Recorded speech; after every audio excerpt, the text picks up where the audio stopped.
খারাপ সময়ে কেউ পাশে থাকবে না, এটাই সত্য। তাই বলে থেমে থাকা যাবে না। নিজের লড়াই নিজেকেই লড়তে হবে। আসসালামু আলাইকুম। আলহামদুলিল্লাহ, আমি ভালো আছি। আশা করি আপনারা সবাই ভালো আছেন। আমি শিল্পী নিয়ে চলে আসলাম নতুন একটি ভিডিও। আজকের ভিডিওটি সকাল থেকে শুরু করেছি।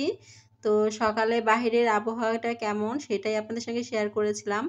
সকালে উঠেই কিন্তু 41 ডিগ্রি তাপমাত্রা বাহিরে।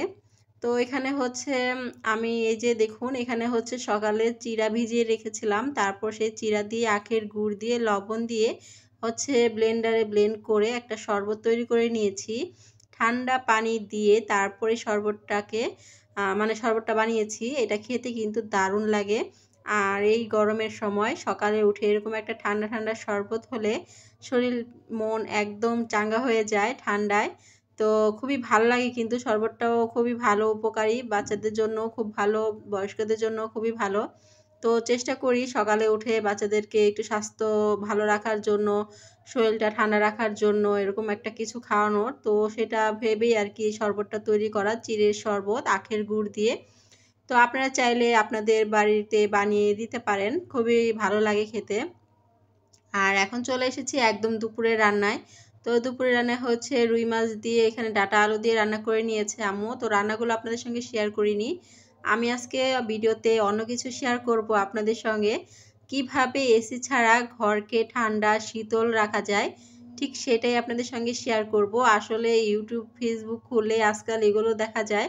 তো ভাবলাম আজকে ফেসবুক দেখে, ইউটিউব দেখে আমিও কেন না ট্রাই করি, যেহেতু প্রচণ্ড গরম আর তীব্র গরমের মধ্যে ঘরে থাকায় অতিষ্ঠ হয়ে যাচ্ছে। তো আমাদের মতো মধ্যবিত্ত ফ্যামিলি তো আর এসি লাগানোর সামর্থ্য নেই, কারণ এসি লাগানো না হলে গেলই, কিন্তু এসির বিলটা যে এত বেশি আসে। তো কিভাবে সাশ্রয় করা যায় বিনা খরচে, তারপরে বিনা টাকায় আর কি। তো আমি সেটাই আপনাদের সঙ্গে শেয়ার করব। তো দেখি কেমন উপকার পাই। তো যদি উপকার পেয়ে থাকি সেটা আপনাদের সঙ্গে শেয়ার করেছি। তো এখানে হচ্ছে আলু আর কচু ভেজে রেখেছি, আর এগুলো হচ্ছে একদম রান্নার শেষে আপনাদের একটু শেয়ার করে নিলাম। আর এখানে বাচ্চাদেরকে একটু লেবু দিয়ে পিকনিক করে দিয়েছি। আমার বড় ছেলে তো প্রচুর টক খায়, আপনাদের প্রায় বলি। তো এই যে দেখুন, লেবুগুলো একদম পাতলা পাতলা গোল গোল করে কেটে দিয়েছি। এগুলো হচ্ছে তারপরে বিট লবণ আর একটু মরিচের গুঁড়া দিয়ে আর সামান্য একটু চিনি দিয়ে হচ্ছে বানিয়ে দিয়েছি। এটাই কিন্তু ওরা খেয়ে নেবে, দুই ভাই মিলে। আর এখন চলে এসেছি একদম রাতের বেলা, দেখুন ঘুটঘুটে অন্ধকার বাহিরে। তো এখন ঘুমোতে যাব। সারাদিন যেমন তেমন ছিলাম, কিন্তু রাতের বেলা তো ঘরে আর ভালো লাগে না। তো এখানে হচ্ছে আমি দেখুন কি করব সেটাই আপনাদের সঙ্গে শেয়ার করছি। তো ঘরটাকে ঠান্ডা এবং কুল আর এসির মতন ঠান্ডা করার জন্য কি উপায় বের করে নিয়েছি দেখুন। তো এখানে আমি হচ্ছে কাঁথা নিয়েছি, তারপর হচ্ছে পুরানো চাদর নিয়ে নিয়েছি। তো এইগুলোকে হচ্ছে আমি এগুলো দিয়ে হচ্ছে ঘরটাকে ঠান্ডা করে নিব। ভাবছেন তো কিভাবে? তাহলে দেখতে থাকুন, আমার সঙ্গেই থাকুন। প্লিজ লাইক দিয়ে ভিডিওটি কন্টিনিউ করবেন। আর যদি আমার চ্যানেল নতুন কোনো বন্ধু হয়ে থাকেন, প্লিজ চ্যানেলটি সাবস্ক্রাইব করে আমার পাশেই থেকে যাবেন। তো এই যে দেখুন, এখানে হচ্ছে কাঁথা আমি ঠান্ডা ঠান্ডা পানির মধ্যে ভিজিয়ে নিচ্ছি। ভাববেন না মাথা গরম হয়ে গেছে বা গরমের মধ্যে পাগল হয়ে গেছি। আসলে এটা আমি ফেসবুকে দেখেছি, তো সেটাই আমি আর কি অ্যাপ্লাই করে নিচ্ছিলাম। তো ঠান্ডাটা কিন্তু ভালোই লেগেছিল।